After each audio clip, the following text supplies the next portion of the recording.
Vatan has a super dense corona. Takarans can control their physiology at a cellular level. And Guinan has never played tennis. Hello, everybody, and welcome to the Seventh Rule with Sirach Lofton. Hello. My name is Ryan T. Husk. I don't know if I'm going to make it. And today we're doing a review of Star Trek The Next Generation, Season 6, Episode 22, Suspicions, written by Joe Menosky and Naren Shankar, directed by Cliff Bowl. This was May 8th, 1993. Where were you? How you guys doing? Melissa Longo is here, special guest, my friend and yours. Hi. Hello. Hello. Hello. Melissa Longo. Oh, thank you. I did my hair just for this occasion. Very nice. And you look great with Guinan and Dr. Crusher behind you. Oh my gosh, how cute are they? They're so cute. I love them both. Suspicions. So, Melissa, you've seen this episode before, probably.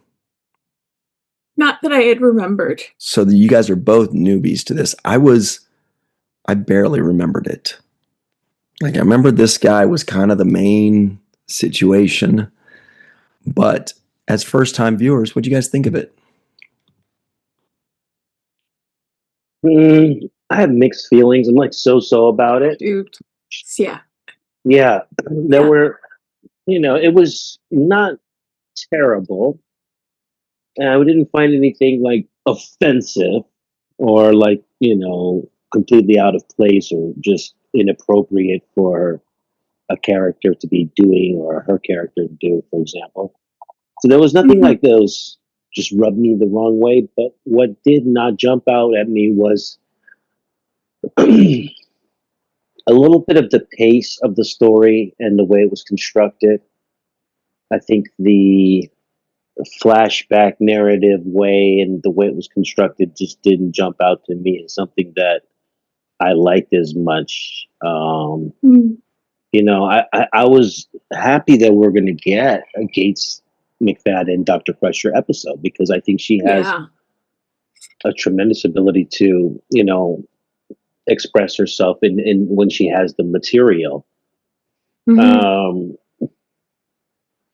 And I just felt like the material didn't allow her the performances that she needed to do. And what I mean by that is clearly she was passionate about this Ferengi scientist. Clearly she was, going over the edge and willing to basically get kicked out of Starfleet over her hypothesis that something's up here. And she took a lot of risk in this episode, but I just didn't feel like she got the moments to bounce that energy and those performances off other actors as much. I would have liked a more challenging scene with Picard, for example, or the Riker scene was a little bit like it just didn't hit for me when Riker's talking to her. I was like, what's going on? He didn't sound like he was reaching out like a friend the way it sounded. It sounded more like he was just being a superior. And there wasn't enough there to bounce off and just activate her emotional state of like, you need to trust me. I don't know why everybody's against me on this. Like, I've never, when have I showed you that I've been wrong about something? Like her, like having a chance to articulate why she's so passionate about this, why she's so certain. It was a little bit like half in, half out with the way she was portrayed and the way it was written. And so I wanted more commitment there. I don't know. What did you think? Well, I agree. I have mixed feelings about this too. There's some really great things that I liked about it. Like you said, I like that it was a Dr. Crusher episode. I like that Guinan sought her out to be a consultant or consult what she's going through. I like all of that stuff. I like the idea of them highlighting a Ferengi scientist and maybe showing the Ferengi in a different light than than we have seen them in the past.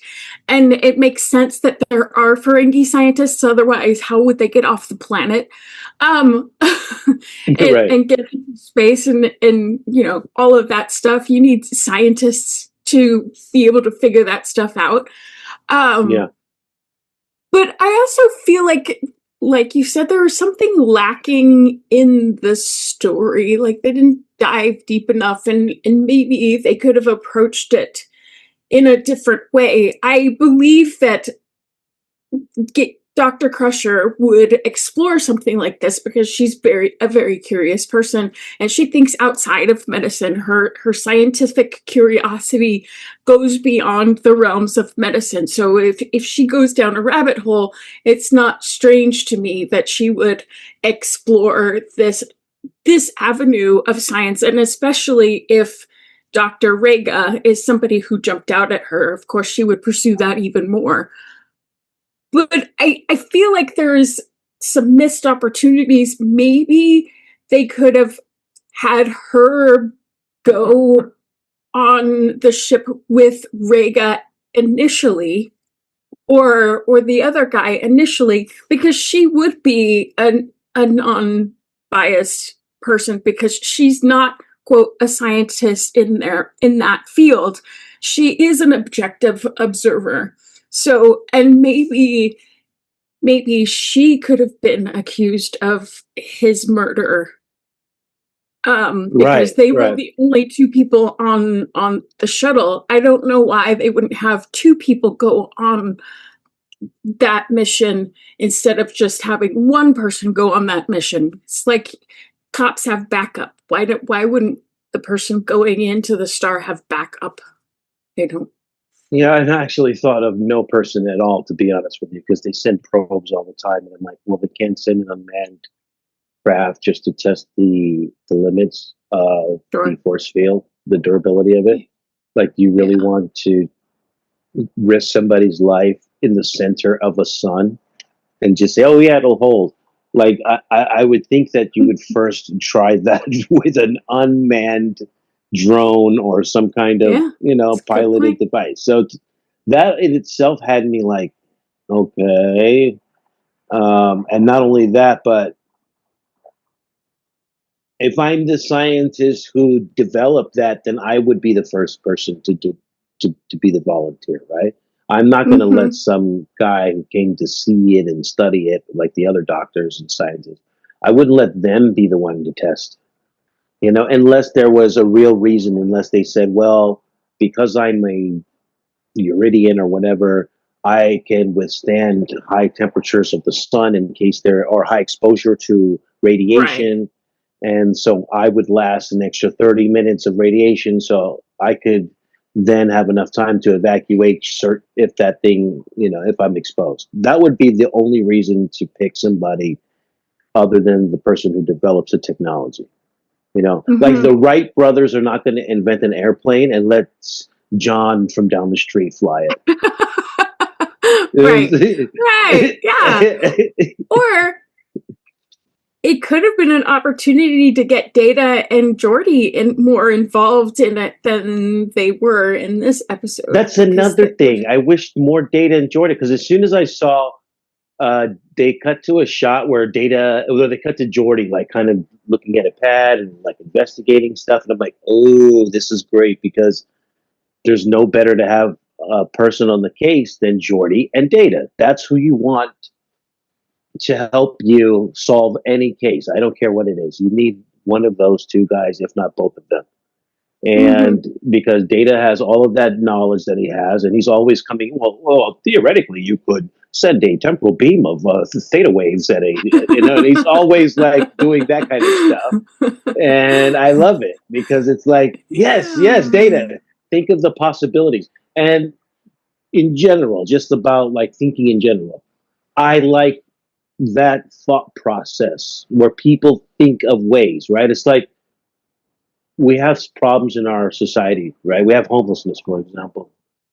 And I like when people actually think like, well, what could we do about homelessness, right? And Mm-hmm. people start to think of ways that you could tackle it. and that activates something in your mind. It activates a creative process. It may actually spawn the kind of change that you're looking to see in the world. So I like it when those kinds of things play out in the conversations of the Starfleet guys. When they start Mhm. talking out like, well, technically you could, if you had a burst of, if you programmed the phaser to a certain frequency, then it should theoretically have enough heat to generate and then they start thinking like that. Yeah, I like that, I do because too. to me that's problem solving at its best. That's one of the reasons I Yeah, watch this show and I like it so much, is because it is about critical thinking and problem solving. I just don't as a like group, as a group, and as a that's group. what bothered me a little bit about this episode. Is like it felt like Beverly was on her own. The only person that I really felt that was down with her was Nurse Ogawa out of nowhere. It just shows up. Yes! Oh my gosh! Nurse Love seeing Ogawa Nurse shows up out Ogawa. of nowhere and she's like, I Yes! got your back, girl. Like the kid, she's like what's up with Picard? Don't you like love her? Don't you guys have like this whole little romantic like undercurrent to your relationship? So we know later on they end up together to some degree or something, right? So They there's hit the sheets at obviously, least once. yeah. So obviously there's something there. And the way he was talking to her was like, it was impersonal to me.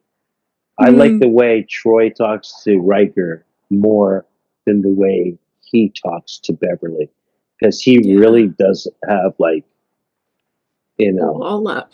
yeah, he's like, you know, Yeah. he doesn't have any like empathy for her into that degree. And the reason, and when it came out to me is when she's like, "Hey, I had to do the autopsy."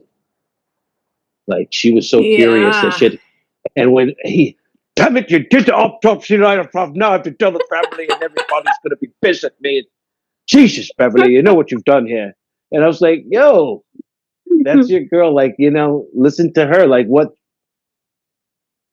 something drove her to violate the rights of this deceased person, to kind of desecrate his Mhm. body. Something drove her to that level where she's that sure and curious. She's willing to risk uh, relationships with between Ferengi and the Federation. She's willing to risk her own employment. She's willing to risk Mhm. getting reassigned on a new ship. That's the moment you're like, you're supposed to be like, Right. you're supposed to be as a friend, like, hey, this is really, you really need me right now, because you obviously are like about to go ham, and I want to be there as a friend to say, hey, how can I be there for you? To what's going on, what's bothering you, like why are you this passionate about something? And I felt like he was more concerned about protecting his ass and covering the consequences and, Mm. and relationships between Federation and this, and protocol. And like, yeah, protocol is protocol, but I've seen Picard break protocol a lot, Mhm. because he gets a gut feeling, because he has an intuition, because he just knows it's right. And I just would say that he could have taken more time to be empathetic with her and just sit her down and say, hey, what's like, why do you feel like this? Why are you so passionate about this? I don't understand. And really had a connective moment. That's why I felt it was missing connective moments with the other with the Yeah. other cast. There was not that much connection. Only Guinan was doing the connecting in this episode. Yeah. She was the one Yeah. connective tissue, and we barely see her. So it's like I it was kind know. of Well, she pops and up I out of was nowhere, and she's just like the yeah. most, you know, like And where's I read Troy? yeah. Right.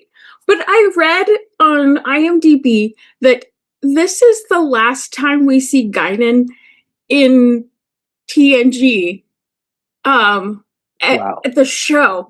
And I don't know why, for some reason I thought she was a bigger part of this the show. show. Yeah, me too. Yeah, I thought she had more episodes than this, and then she shows up again in the movie Generations. But this is the last time we see her on the Next Generation. It's wild. But you're Wow, right yeah.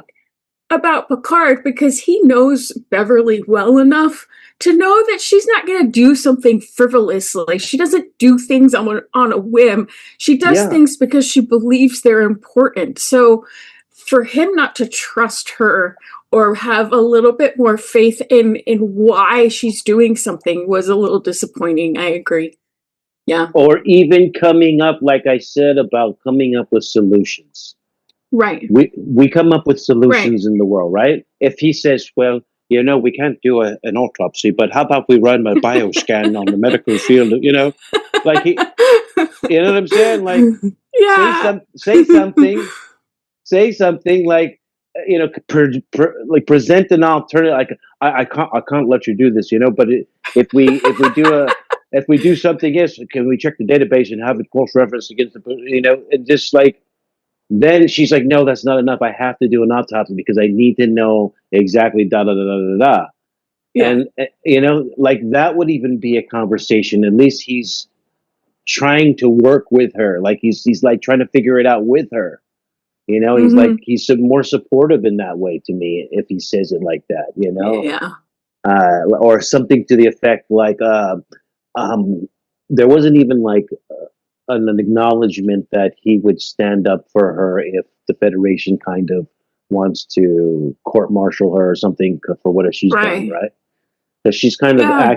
you know what I mean? Like, Yeah. she spies into the database of the computer. She hijacks a shuttlecraft, right? So she's basically Yeah. rogue, okay, to some degree. Mm-hmm. And there's consequences in all military for actions that you Yeah. do that are not authorized by, an order.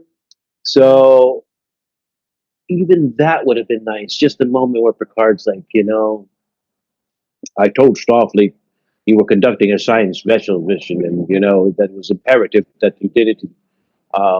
That I authorized the shuttle to be, something to that effect. Yeah. So you know, and then the murder investigation is closed, and so don't worry about it. I'll make sure that something to that effect. That you're like, I got your back. Don't I worry, got Beverly. you. I'm not gonna let you get locked up. I'm not gonna let you get transferred. I'm gonna cover your trail a little bit, and I got your back. I just felt like that would have been a nice thing for her. Yeah. Hey, let me ask you guys this. I only have a couple minutes before the end of this segment. Melissa, if you know the answer, don't say it, but how many episodes Okay. would you say Whoopi Goldberg is in Guinan? Either of you guys have a guess? I have a guess. 12. I think it's more like 7. So, because I thought the same thing when you said I thought she was in more episodes, I was like, yeah, I Mhm. remember her being more of a part of this show. Turns Yeah. out she's in 29. 29. Oh, okay. This is the But 29th still. episode. It doesn't, I guess, because she just kind of slides in. Sometimes she has a major role, sometimes she's just in two scenes. So maybe that's why we remember her being more of a part of Wow. it when we look back. Right. But when you're in it, it's like sometimes she's not there. Sometimes there's an episode where she's one of the main characters, and sometimes she's just there for a scene or two. But 29 episodes, Wow. she has the second most episodes of any non-lead. Miles O'Brien is number one with 52. On So the Next Generation. Next Generation, yes, of Yeah. course. So I'm going to continue to nurse my voice, and we're going to take a quick break. Wow. And I got a That's whole big great. rumor to start on the other side of the break too. For anybody that's just Ooh. listening, I'm drinking out of That's Beverly so Crusher's cool. head, which is Yeah. almost similar to something that Riker and Troy do in the 7th season. Okay, but we're drinking out of her head. All With right. mint frosting. All right. Oh. So we'll take a quick break. And All it's right. just, yeah, Guinan was in more than I thought. That's cool. She was in a lot more than I thought. It's funny because me and Melissa both said numbers that were you said 7, I said 12. It actually, I would have guessed if- maybe like certainly less than 29 because I thought the less than same, and then I 29. looked. I was like, whoa, it's a lot. But Yeah. a lot of them were very like the Trying to most she remember. was in was the Rascals. the Twain episode, right? The Twain yeah, the episodes. two-parter, yeah. I felt like that was the most I've seen her in so Well, far. and She had a then, major role in yesterday's Enterprise. That She a was good one, too. fantastic Right. in that. Yeah. and then the one with where Data's on trial. Measure of a Man. Measure of a Man. She did some great work in that one because Yeah. Picard confided in her. Yeah, The Measurement of a Man. Yeah. Yeah. right. Okay. Everybody stick around. We're going to take a quick break. We will be right back on the 7th rule. Do I still sound like B. Arthur? Okay. Yeah. Not quite as quite as deep as B. Arthur. I wish you sound like Could B. be. Arthur. Peanut butter. You got to bring your own butter. Hey, everybody. Welcome back to the 7th rule with Sirach Lofton, Melissa Longo, and very special guest, your pal and ours. You know him, you love him, you better. It's Jason M. Oken. Jason. Hey, hello everybody. Jason Oken. He knows stuff that we don't, so maybe he can decipher this mystery for us. Here are the trivioids of the week. Wish me luck. Beverly Crusher heard about a new subspace technology developed by a Ferengi named Rega. Guinan likes unorthodox. Dr. Tapan is practically a legend in the field of subspace morphology. Vatan has a super dense corona. Ferengi don't like autopsies until after they can perform the Ferengi death ritual. Takarans can control their physiology, and they like to ask for the manager. And Guinan has never played tennis. All right. Jason, what do you think of this episode? You've seen it like 20 times. Yeah, not necessarily a big fan.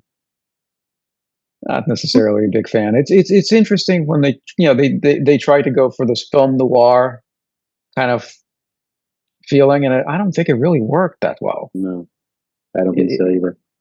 It's a struggle in many different ways, and if you look at the script, I can only imagine what it looked like. Probably of all different colors. They kept changing the script, and there was a polish done at the end, I suppose, because what I read is a little bit different than what's on the screen. So there was a polish, I'm sure, at the end of it all that made it, frankly, a little bit better. But that's just so relative. Wow. Keep smiling. Yeah, I just did it when you read the script, did it read as bad as it looks on the screen? It's actually a little worse. I think the way Crusher was written, she was supposed to be angrier than Gates played it. Even Picard is supposed to be angry, and it's just it's a little bit more in your face. And some of the dialogue, especially the Guinan dialogue, I think was polished and changed, and it's better on the screen than it is on the page. Hmm. Yeah. I mean, Whoopi wanna makes it see better. Yeah, Whoopi makes it better. I wouldn't want to see Dr. Crusher at a 10 all the time, angry. Rah! It's not very interesting to watch at all. It's not. No, I don't think so. But I do not think that the script, the way it was written, served the story well. Even starting off with the teaser, it basically starts off, she says, "I'm not the doctor on this ship anymore," right? And then boom, boom, boom. Okay, that was a 30 seconds. That was like 30 seconds on the screen. I was like, this is the shortest opening that I've ever seen in my life. And it lacked some gravity for me because I didn't really feel any kind of, I didn't feel anything that was at risk. I didn't feel any sense of danger. I didn't feel any sense of imminent danger or a time clock. It just felt like it was going on. The story was just going on, and so having it open out of sequence, basically, where things had already transpired, and she's like now saying, "Well, let me tell you what happened." It didn't work for me in this script. the way it was written. Now, if it had started off with them conducting a scientific mission, uh, and then we saw the story play out as it did, and it turned into a murder mystery like it did, um, I probably, you know, I think it would have played better. I don't think they needed this time jump cut sequence thing. Yeah.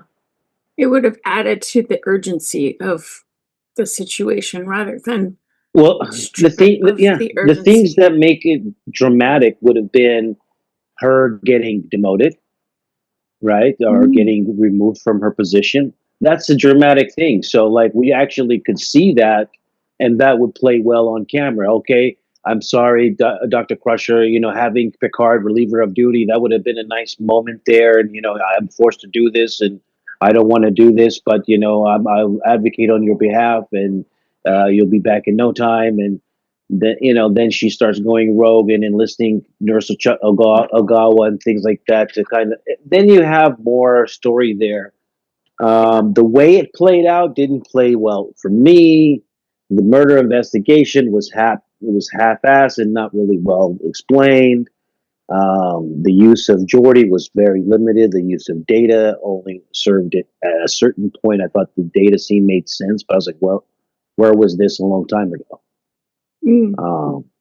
So yeah, I just felt like, and then again, back to what we were talking in the first segment, which is, I did not like Picard's emotional relationship with Beverly in this episode. He didn't show any empathy. He didn't show any um, inclination that he was trying to help her in some kind of way or defend her against the Federation and their rules or whatever. And it just felt like it was all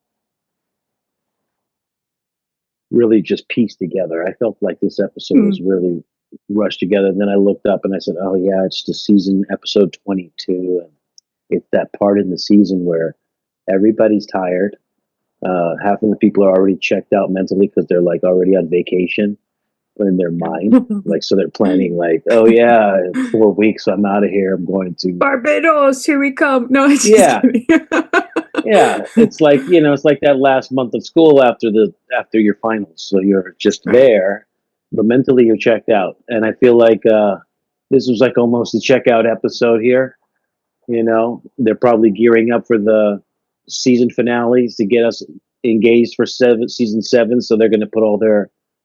I don't know what the season finale is for this season 6 is, but I'm imagining it's going to be something interesting. And this is probably one of those filler episodes. I was going to ask you about that. Do you think that this episode suffered from being one of the last episodes? That little episode 22, 23, 24 bucket? Yes. Episode fatigue. And the only time you will get up for that is if the episode allows you to really showcase some good acting, or the storyline is really good and it's going to be legendary. So you want to. Everybody gets up for a bigger, well-written episode. This was not one of those, so I'm sure the energy was just a little low, and it felt that way. So, kudos to Cliff Bole for really making something out of nothing. And Gates McFadden and Whoopi Goldberg. Yeah.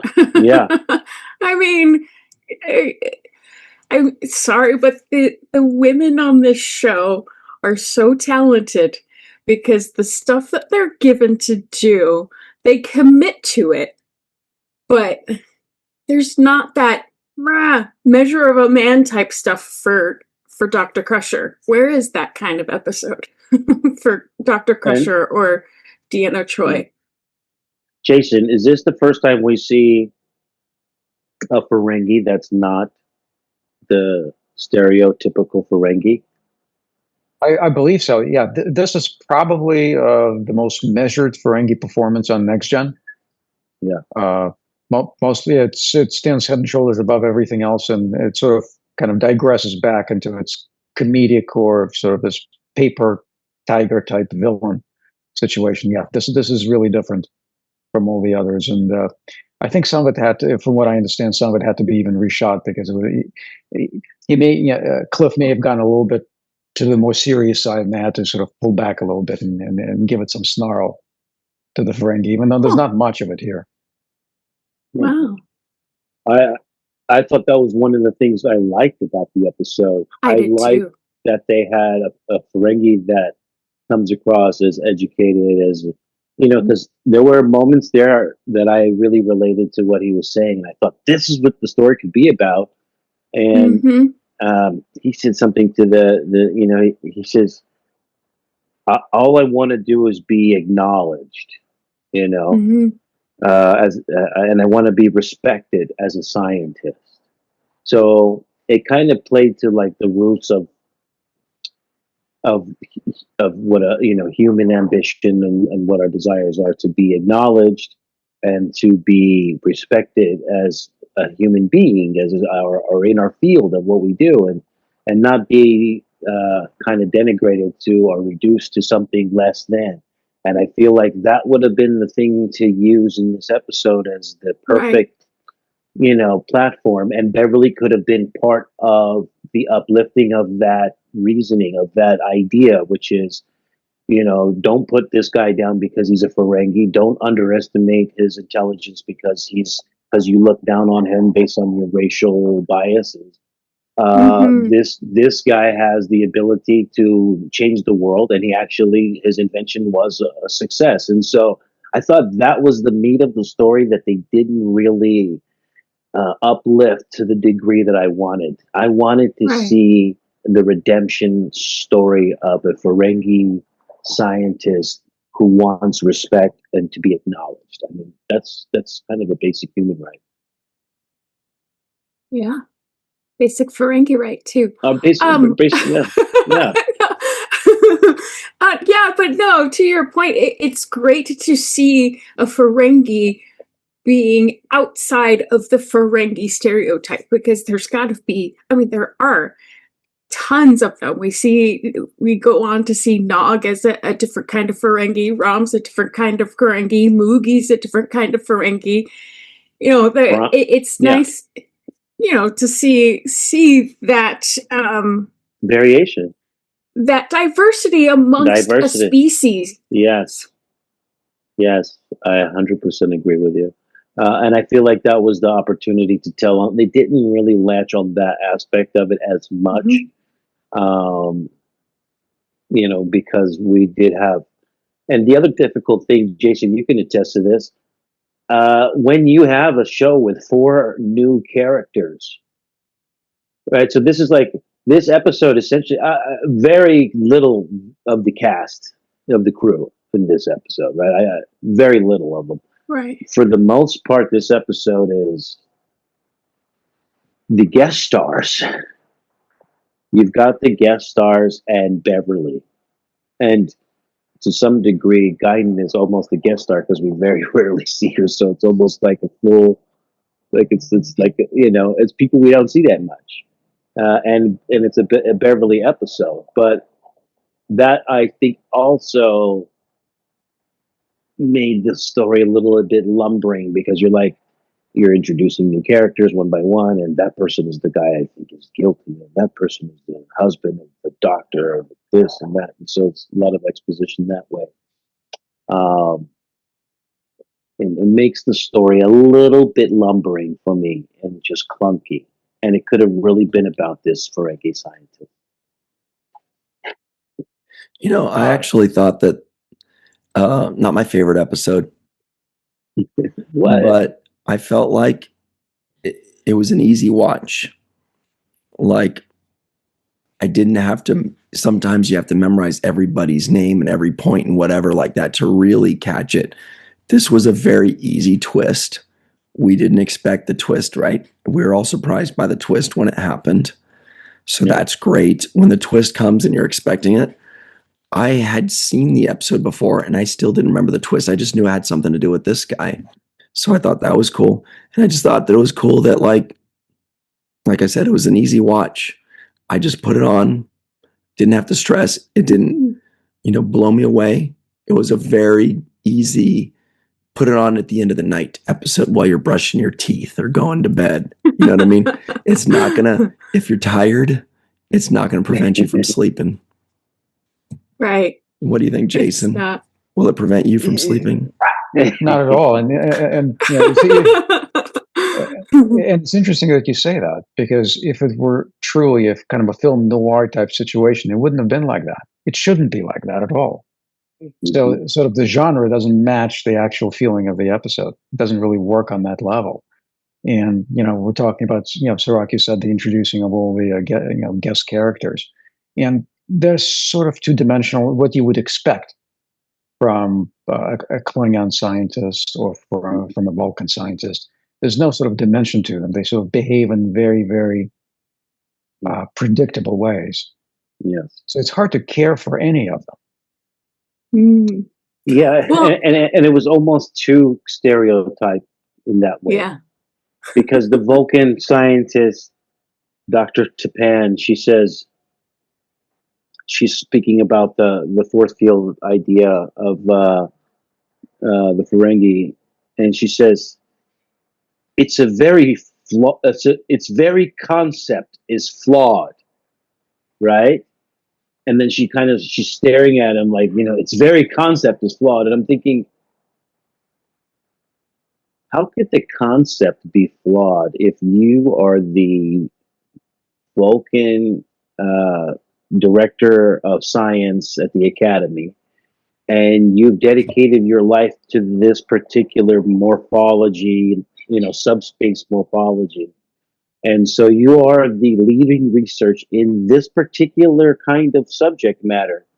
So how could you then therefore say that its very concept is flawed?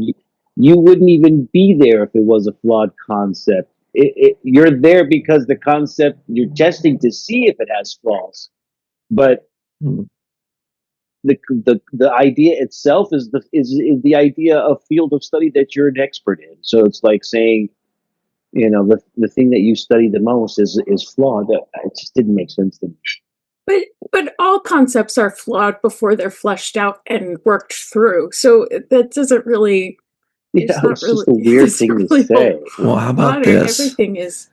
Why did Beverly have to pull somebody out of the thing to do an autopsy if all she's going to do is run an exterior scan?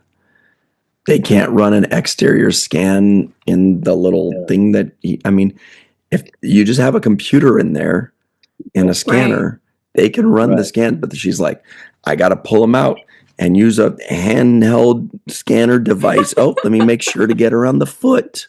And here's the spleen. You could just and that was the other thing. It's like, if you were to do another like a traditional autopsy, and you can correct me if I'm wrong, Jason, but you'd have to literally cut somebody open. Yes, right, which wouldn't work for this guy that kept himself alive. He'd be like, I'm just kidding. I'm just kidding. Yeah, but you would have to cut somebody open, right? And and so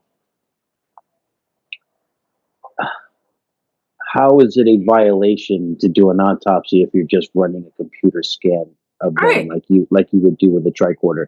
That's not exactly desecrating the body or anything, because they get scanned by those kind of life scans all the time by all kinds of computers, by other ships' computers that are scanning life forms on their ship all the time. And so I can't see how, he's dead. You can't use your tricorder on him to measure life size or whatever. Or, to me, that was like another thing. It's like, that's not like that crazy. I can't scan your body with a computer. It's not like they're cutting him open and removing his organs and then running tests. I'd like to submit just real quick that I think the reason it was written that way is because they realized if they performed an actual cutting autopsy, then this guy, the Takaran that's pretending to be dead, that wouldn't work, because she'd be cutting him open and he'd be like, so they'd say, okay, they probably decide, look, we can't actually cut people open, so we'll have to make it like a series of scans. And then it just got harder for that to fit. But how does that was the Ferengi? I thought it was the Ferengi autopsy that was being rejected because his Ferengi family was not allowing it. Because it desecrated the corpse. But how do scans desecrate this corpse? And even if she did cut him open, there is a thing of a dermal regenerator that she could just run that over him again. Was this chest dermally regenerated? Well, How would they know? Well, the scientific concepts, I don't think were handled all that well. I mean, you're sending somebody with, let's say, an unproven shield into a dangerous situation. Even the Russians put a dog in a spaceship first. Yes. Yes, I said the same thing. I 100% agree with you. You would not put a manned probe on the first go around of an experimental thing. You just don't do that. But I will say, one, I saw a little shout out to Bob Justman in the shuttlecraft. Did you see that? Yeah, cool. That was cool. Yes. I thought that was cool. I was like, okay, Bob Justman got his own. He's got his own ship if they got to escape. So I like that. A little shout out, because when I saw this, I had to rewind it to make sure that I read it right. But Trisha O'Neill is in this. She's the Klingon. Rachel Garrett from yesterday. It's Enterprise. Completely unrecognizable too, right? Yes. Wow. Even when I knew it was her, I couldn't recognize her. Fantastic. Yeah. I was like, what? She's in this? I got really excited when I read that. I was like, no way. Okay, I'm paying attention. I'm paying attention to this because I really like her. Yeah. How do you think she did, Jason? Oh, I think she did very well. And you're right, she's unrecognizable, but the cadence of her voice, I do recognize that. It's even when she was on Deep Space, I mean, that was something that was so recognizable, even if it phases. Wait, what was she on Deep Space Nine? She was in the Defiant. The episode The Defiant. Yes, she was playing a Cardassian. The Obsidian Order Overseer. Oh my gosh, I have to go see that. I have to watch that again because I really like her. Yeah, her character was Kaloe. Cardassian. I wanted to say, I wanted to say a couple of lines that were delivered very well for me. One of them was when Guinan says, "What are you doing here?" The way she said that to Beverly, I thought was beautiful, because it was just like, if you really believe that, if everything you just told me all of this stuff, so then what are you doing here? Like, go do something about it. You believe? She said, "You believe there's a murderer on the ship, right?" She said, you believe that? Like, so if you believe that, would you just like let that go, or would you like, hey, there's a murderer somewhere around here. We have to figure this out. So I thought that was very well written and well delivered on Whoopi Goldberg's part as Guinan, because I love Guinan has a very gifted way of making you see something by asking you a question or putting a thought in your head that makes you reveal, like, you see the answer yourself. I think she did that to Picard a few times, where she would say, so what do you think is the best way, or something, just like she'll just say something that activates, like, oh yeah, no, duh, it's obviously I got to do this, right? It's like she puts it in a way where it's like the only way forward is this way, right? And she makes you realize that by framing the response that she has to your, listening to you and questions, by framing in a way that you get it. And I thought she did a fantastic job in this episode by saying, by getting Beverly to realize, what are you doing here? Like, let's keep this story moving, keep the plot going. And I thought that was great. And then, of course, the other person, I thought, Nurse Ogawa. Yeah. She's like, love her. I love her. She finally got her moment. I was like, how long has we waited for Nurse Ogawa to get some meaningful lines and actually get a moment to show her personality and express some acting skill?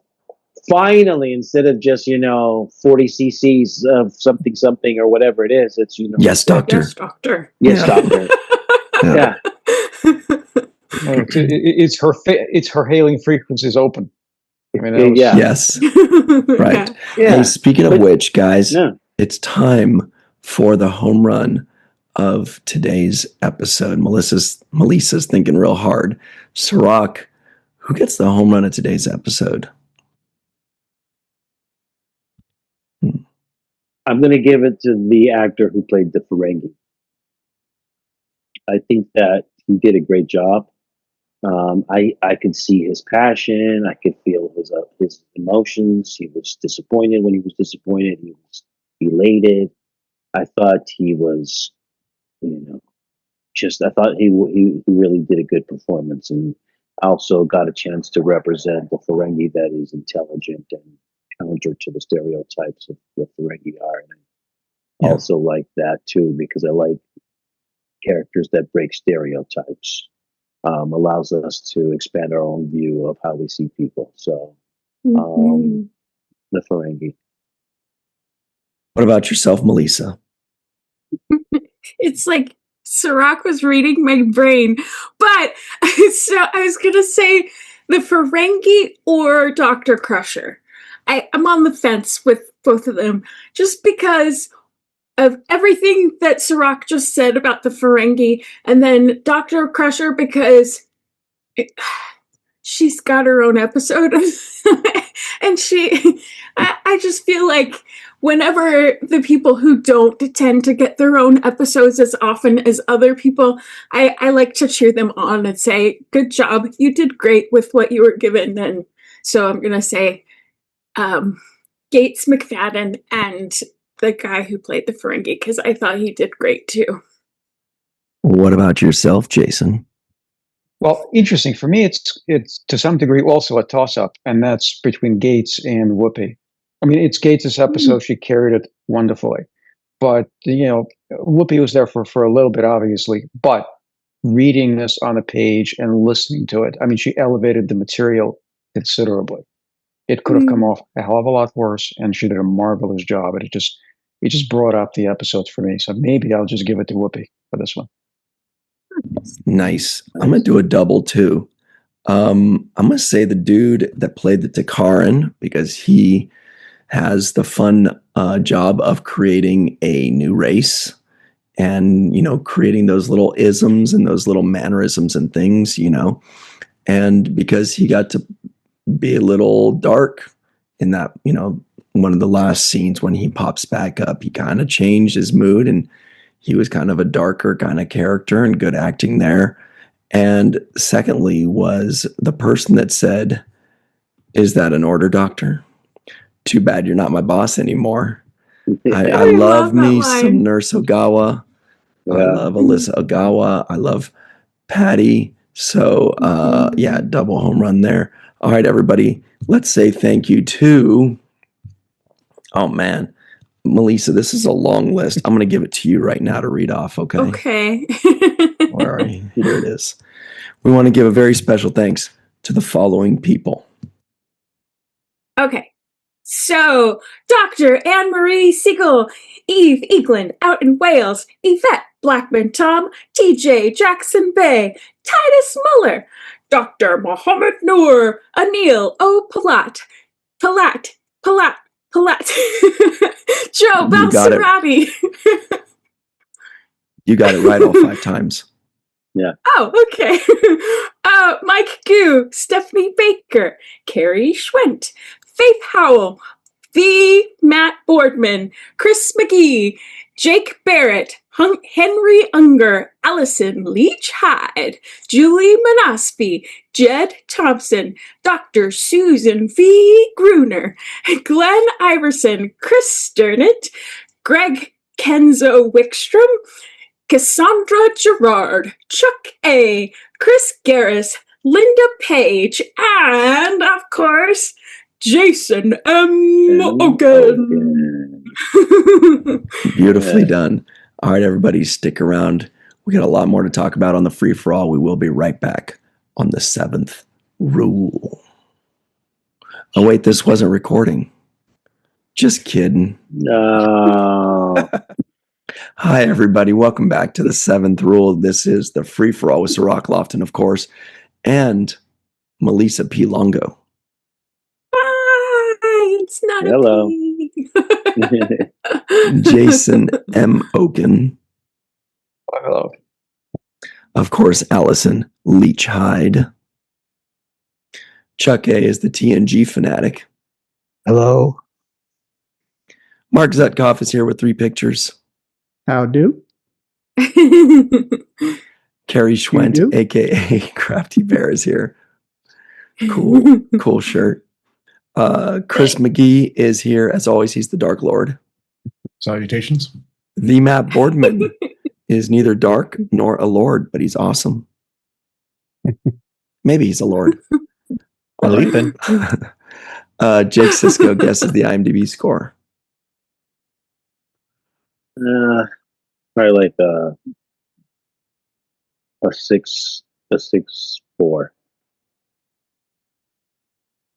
I'll guess 6'9". 7'2". 7.5. 6'7". Wow. I'm kidding. The correct answer is 7.0. Ooh. I didn't catch any non-appearance. Oh wait, no, there was one, wasn't there? There was Dr. Solar, wasn't there? Yes. Yes. That was really fun. Really happy to hear her. Any others? Yeah, who was Guy in playing tennis with? Jordy. Oh, we saw him, didn't we? Or did we Yeah, not? Yeah, Okay. Barely. we did. Barely. Barely. Yeah. What about some kind of or some sort of Chris McGee? In fact, we did get one in a kind of a what do you call it? Or a narration, effectively, when Dr. Crusher is describing to Guinan, the scientist that came aboard, says Dr. Christopher came with her. I don't know much about him, but he was some kind of subspace theoretician. Yes. Very good. And his All last right. name is McGee, so Dr. Christopher McGee. So Now you all know my secret role in Star Trek. Oh, I like him better now. now. All right. Melissa, please take over. I'm going to sip out of my Yes. Bev Crusher mug. Bev Crusher. Jason Oken, what did you think of this episode? Well, it was an interesting attempt to do a murder mystery and film noir that didn't quite stick the landing. I think the fact that Gates gets an episode to carry is wonderful. The fact that she's given something to do other than being a lover or sort of a motherly role, that's terrific as well. But the story itself, I think, lacks urgency. It lacks, to some degree, structure. There's some logical problems throughout. The fact that it's a bottle show could have given them an opportunity to do some wonderful stuff. And some of the best shows, frankly, have been bottle shows. This is, unfortunately, not one of them. It's not necessarily boring, but it's not very exciting either. The fact that Whoopi is a part of it is tremendous. I mean, she was given an opportunity to, I guess, come in for a day, and she did a wonderful job. One thing that sort of struck me kind of looking at this, and this is something that Jonathan West commented on at one point, is things kind of looking bland. And if you notice the special effect shot at the end where you see the hole in Joe Brill's body, at first everything is the same color. His outfit, the back of the shuttle, it's sort of this brown carpet, and you can't even see the hole for the first few seconds. So it's like, to me, it sort of symbolizes the blandness of what this episode sort of ended up being, and that's what it is, kind of bland. Yeah. Okay, thank you, Jason Oken. Excellent points. Up next, we have Allison Leach Hyde. Look at that great shirt you're wearing. I know. Wonderful you get shirt I that? have on today. Wow. I do like this episode. Is it like a favorite? No, but I do like it. Because again, we get an entire episode of Beverly being super awesome. She's found herself in a mystery and she wanted to find it out, to the detriment of her career, but then to the betterment of her career. So, it's great to go on that journey with her. I love that Guinan has decided in the beginning of this episode that she is here to save Beverly. And she's like, nope, we're going to go talk. with her tennis elbow. That is not tennis elbow. I love that reveal at the end. It's hilarious. I also think that the Klingon female scientist also had tennis elbow because she kept holding her elbow in all the time in the episode. And that just, I'm like, tennis elbows everywhere. So that was just funny for me. I loved the makeup on Joe Brill. I thought that was really cool makeup. And so that was fun to see him, especially because, it's like he has an autopsy. So we see that the makeup goes down a ways. So I thought that was really cool. Enjoyed that. I also really liked that we got to see a Klingon scientist, a Ferengi scientist. It wasn't just Vulcans. So, I mean, we had one, but I like that we had a nice space out of our species for scientists that we don't usually see. So I enjoyed that too. And yeah, that's probably about it for the episode. It wasn't, super fast, but it is one I like. So I don't skip this one. Nice. Yeah. I liked Joe Brill's makeup too, but I also like his costume. Back in Ryan's background, you could see it. Excellent thoughts, Allison Leach Hyde. Up next, we have Chuck A, TNG fanatic. You guys are so funny in the live Zoom chat.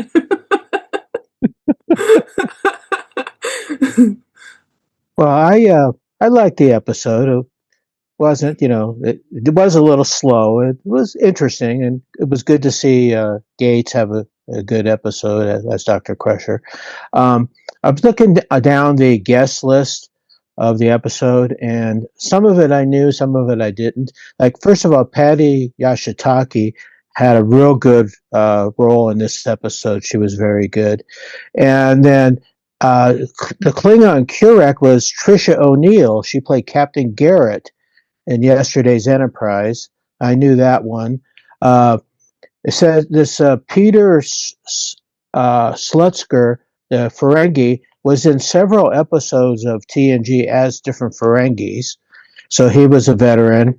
And then the Joe Brill, James Horan, makes another appearance this season as a different character. And the last on the list would be Whoopi, and I don't want to spoil it at all, but this is her last episode in TNG series. So, but she had a very good episode, and she was the scenes with her and Dr. Crusher were really good.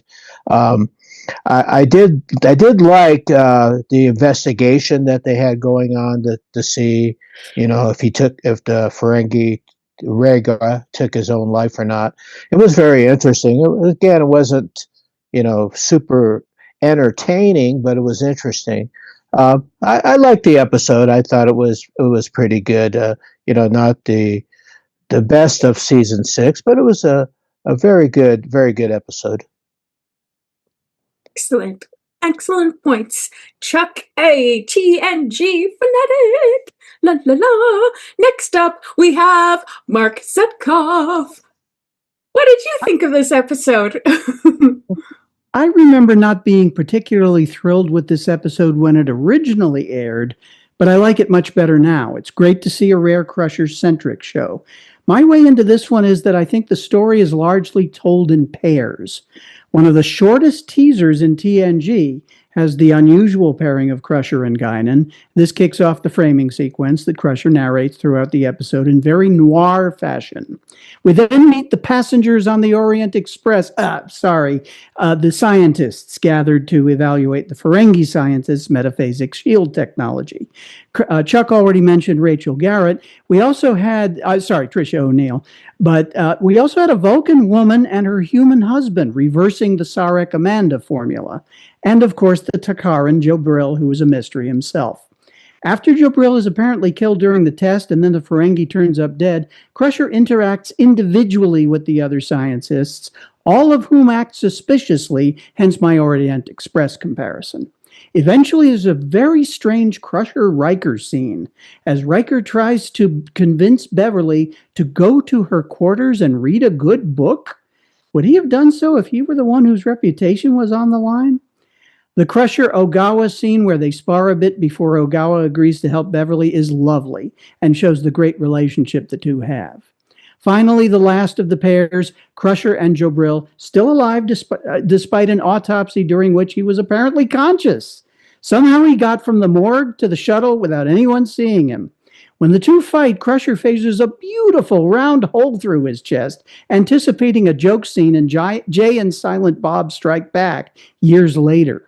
But when he keeps coming, she vaporizes him, doing away with the evidence his body could have provided. And yet, she's vindicated. The highlight of the episode, though, is the Crusher-Guinan dynamic. The tag where Guinan reveals she never played tennis is funny, as Allison said, but it also means Guinan injured herself to fool Crusher into thinking she had tennis elbow. And my home pun of the episode, apparently those scientists never met a phasic they didn't like. Nicely done, Mark Zekov. Up next, we have Carrie Schwent, Crafty Bear, aka Crafty Bear. What did you think of this episode with the sun behind you? The shots going through the sun were just really, really pretty, and I found this one on a site of wallpaper, so I couldn't help with that. And of course, I had to have my Ferengi Eyes sweatshirt.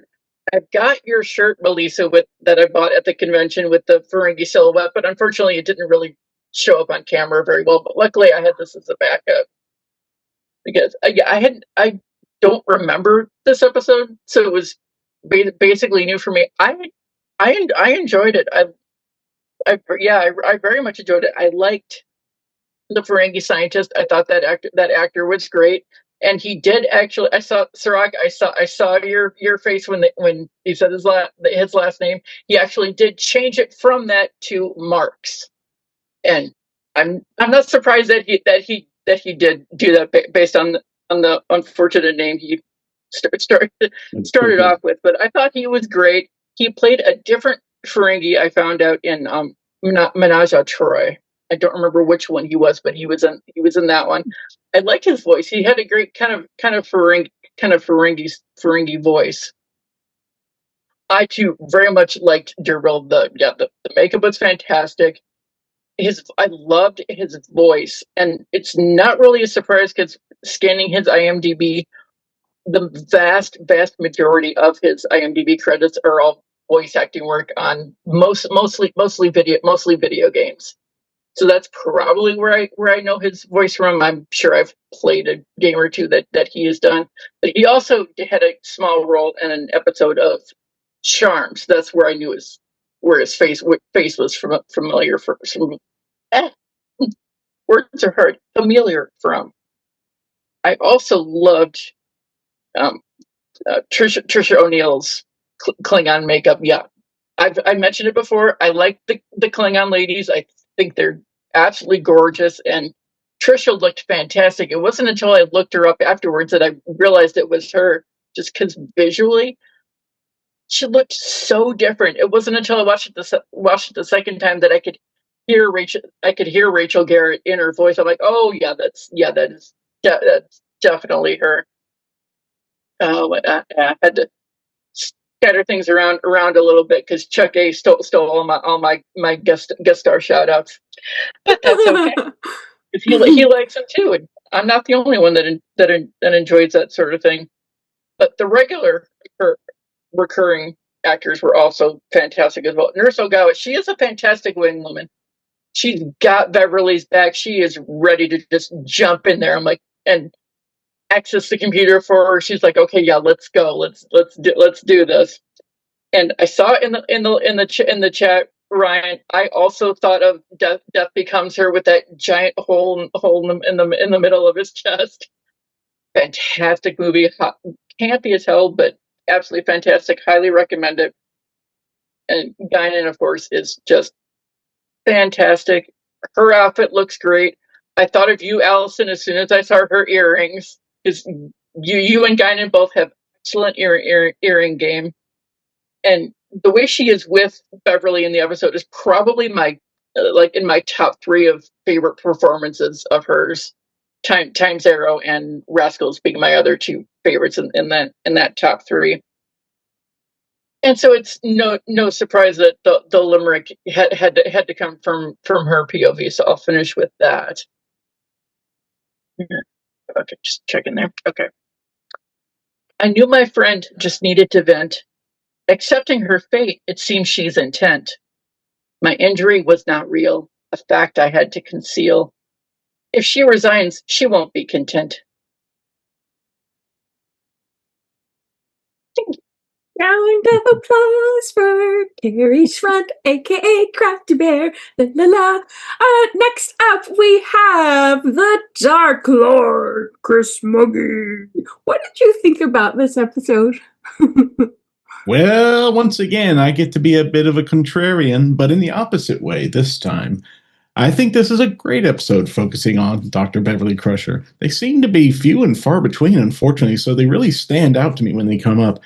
I'm just so glad that all episodes featuring Dr. Crusher are great. Seriously, though, I think this is a good one, and I think Gates does a fantastic job in it. The moment when Beverly tells Picard, "I'm sorry, I know I shouldn't have done it." I originally thought Gates was kind of phoning it in because she didn't sound sincere. Then I realized she's not sincere because she's not sorry she did it. Well, maybe for disobeying orders and putting Picard in a difficult position, but she also needed to listen to her instinct and try and get at the truth.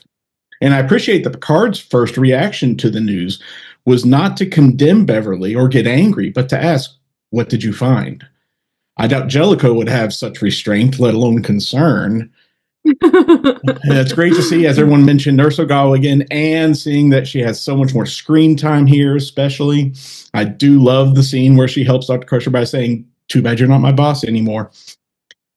Kirak's reaction when Beverly insulted her honor by asking, "Did you sabotage the shield?" was well acted, I thought. She clearly was like fighting every instinct to kill her immediately for her slander. And like Carrie, I had no idea until today that she was played by Trisha O'Neill, as Chuck mentioned. We get another Lieutenant J sighting briefly on the bridge in the final act of the episode. And this is, I think, the second time a villain holds a crew member at, not gunpoint, phaser point, I guess, inside a shuttle. And while the villain is thanking them. The first was Rasmussen in A Matter of Time. Of course, I love the reveal at the end when Guinan admits she's never played tennis, confirming what we all suspected, that she knew the situation and wanted to help her friend. I just don't understand why she needed a pretense to see her, except to give the epilogue a punchline. But anyway, for the memorable quote of the episode, it has to be Guinan saying, "Do I have to hit you with my fist before you tell me what happened?" Nicely done, Dark Lord Chris McGee. Up next, the Matt Boardman. What did you think of this episode? Well, I kind of like it. I mean, it is slow. It's a little slow, but you know what I like about it? I like that Dr. Crusher is getting a chance to do something Dr. Crusher, and that's not falling in love with somebody or, taking a trip over to Bath and Body Works for some candles. I just, I appreciate this because in some ways I was sitting here, I'm like, this almost has the influence of Deep Space Nine in it, in that they're finally giving the Doctor something to do that's not a love story. Because I felt like Deep Space Nine did that really well for Julian. And so I don't know if they kind of started looking at that and said, well, maybe, we got another Doctor over here. I mean, maybe she can do something more. I also thought it was interesting because I love this, like, as you watch through Next Generation and then you compare it to what happens in Deep Space Nine and the development of things, you see that just saw that that the Ferengi burial rituals are different because there's no vacuum desiccated remains going on here, right? There's some sort of ritual that they're not supposed to touch the body until the Ferengi can do it. I mean, it seems like by Deep Space Nine we don't have that anymore. And so I think that's interesting. And I also like the juxtaposition that we have a Ferengi scientist. I think that's cool. I think the same with we got a lot of those in this episode with the Ferengi and a Klingon scientist, which we don't see too much of. I mean, could have completed the trifecta and had, I don't know, Pakled. Right, That's exactly, what a I was Pakled thinking. scientist. Exactly. That would have been great. But yeah, I mean, look, it doesn't have its weaknesses, absolutely. But I applaud the effort, because it's nice to see them do something different and try to give these characters a little bit more to do than just what we've come to know through 6 seasons. And it's kind of crazy to think that we're almost done with the 6th season at this point. It's wild. That is wild. Whoa. Mind blown. Mm-hmm. Oh, thanks, the Matt Boardman. And now for Jake's final take. Okay, final take is I liked when the Klingon scientist Korok says, "Who do you propose we sacrifice next?" I thought that was a nice line there. I also thought that was a big tennis racket. I thought that was a large tennis racket. I thought maybe they would become more small in the future, but I guess not. They're still bulky, and you got to check it in on the plane. I did think of Terminator 2 when I saw Jabril get shot and he had a hole inside of him. He kept walking forward. Gave me some Terminator 2 vibes. For those of you that have seen that, it's unforgettable when you see that Terminator get shot. What else do we got here? Oh, yeah. I came up with my own headcanon. And that's one thing I did like about this episode. It gave me some headcanon. The headcanon is this, though. I think Miles O'Brien was having an affair with Nurse Ogawa. And Keiko found out and was like, "You're off this ship. We're going to PS9." Yeah, obviously. I think that's Is that canon. written? I think that's canon. It's canon? Yeah. It's part of the canon. Okay. Should be. Yeah, because there was something Dun, there dun, when she dun. said that. I was like, oh, I think O'Brien would like that. And next thing you know, he's in the infirmary all the time. Well, that fits with O'Brien Must Suffer. Yeah. And Keiko was like, why are you always in the infirmary? Oh, Gawa. Okay. So that's in my own headcanon. Also think that the Ferengi came up with a mythological song to commemorate this moment and this advancement in their culture. And I have the lyrics here that was sent to me by Ryan earlier. It's when the sun hits your eye in the corona and you don't die, that's Ferengi. That's it. I did not send that. He knows I can't defend myself without a voice. I need that as part of the I had to throw that on you. Yeah, that was perfect. But I do feel like that's similar to Max Grodenchik singing "That's Bajoran," right? Oh, So there's something there. Yeah. There's something there. okay. So we got something here. I will have to retool it. And then last piece of headcanon. I think that the Ferengi don't do autopsies because they were hit with a bill one time. And they were like, we're not paying for that. We're not paying for that. So that's my headcanon. That's it. The Federation wouldn't charge them because they don't have. I know. But maybe some other It's true. somebody else did it, and they're like, "No, we got the bill last time for that ambulance ride." Well, they're always looking for a body of evidence. Oh. That's another Ryan special, right? Don't put that on me either. Don't put your joke on me. No, I don't need nobody. Take us out, Melissa. Right. Please. Take us out, please. Well, Nice and slow. That's the free for all. Thank you so much, too. Me, Matt Boardman, Chris McGee, Carrie Schwent, aka Crafty Bear, Mark Zutkoff, Chuck A, Allison Leach Hyde, Jason M. Oken, and for Sirac and Ryan T. Husk and Mr. Aaron Eisenberg, and for myself, thank you for joining us. Please join us again, and always remember the 7th rule. Sweet.